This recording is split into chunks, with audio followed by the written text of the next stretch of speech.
Welcome back. As we get older, preparing 3 nutritious meals a day can become a chore. How do we ensure that seniors get the meals and the nutrition that they need? Here today to share some advice on this is Monica Wright, Executive Director of the Caddo Council on Aging. Well, Monica, thank you for being here today. Can you talk to us about how challenging meal preparation can be for the elderly and what are some of those obstacles that they face? Thank you for having me today. So it can be very challenging, especially if the seniors are experiencing any mobility issues, cognitive decline. Then there's also the issue financial challenges that a lot of seniors face. Inflation is affecting all of us. And then the seniors, they're on a fixed income, so they have to face the increased cost of food, so they're not able to purchase an adequate amount of food or nutritional food. Do you feel like that aids a lot in a lot of our elderly losing weight as they get older? Yes, it does. That, in addition to medical issue, it does play into that. So tell me, how can we help, Monica? So we can help by, everybody just stepping up to the plate. If you know of a senior that doesn't have adequate food, you can refer them, of course, to Caddo Council on Aging, especially if they don't have any support system. Family and friends, they can step up to the plate. Meal prep is very prevalent now. A lot of people do the meal prep. So by preparing enough meals in advance, you can share the meals with your neighbors or your friends. Families, if the person live with them, they can do meal prep and leave a meal there for that person during the day. And then they can also make that phone call to make sure that that person get a wellness check. Now, Monica, beyond the obvious sign, which might be a sudden or significant loss of weight, what are some of the red flags that we should be looking out for if we do suspect that a senior is, needing help with food? So there's other signs. A lot of times the person may be fatigued, a lot of times, dizziness, cognitive decline.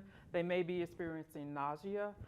There's other things like they just can't, they have a long-term illness that they're not even getting well from, a medical issue that they're not getting well from.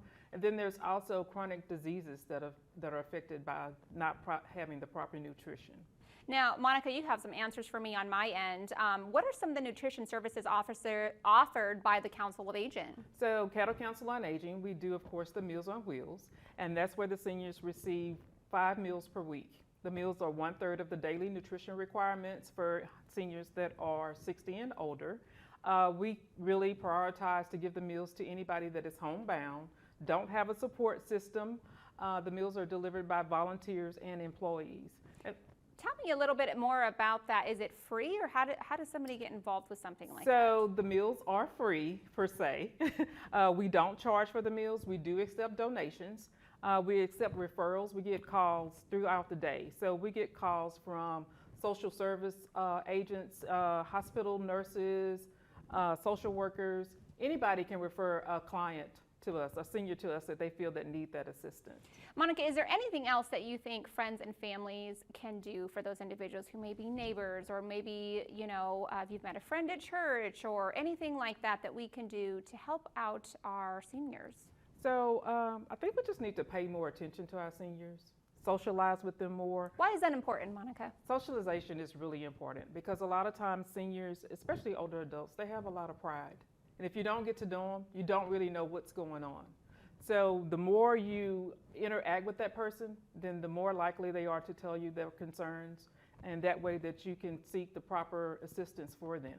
And loneliness was actually a very big thing for seniors during COVID as well. Yes, for all of us. I said after COVID, I said this, a lot of bad things happened through COVID, but it also pointed out a lot of things that brought to light what seniors experience every day. I couldn't agree with you anymore on that, Monica. Well, thank you so much. Our time is up, but thank you for being here today and talking to us and shedding some light on this issue of what to look out for, but also how do we combat it and how can we get involved and help. Thank you for being here. Oh, thank you.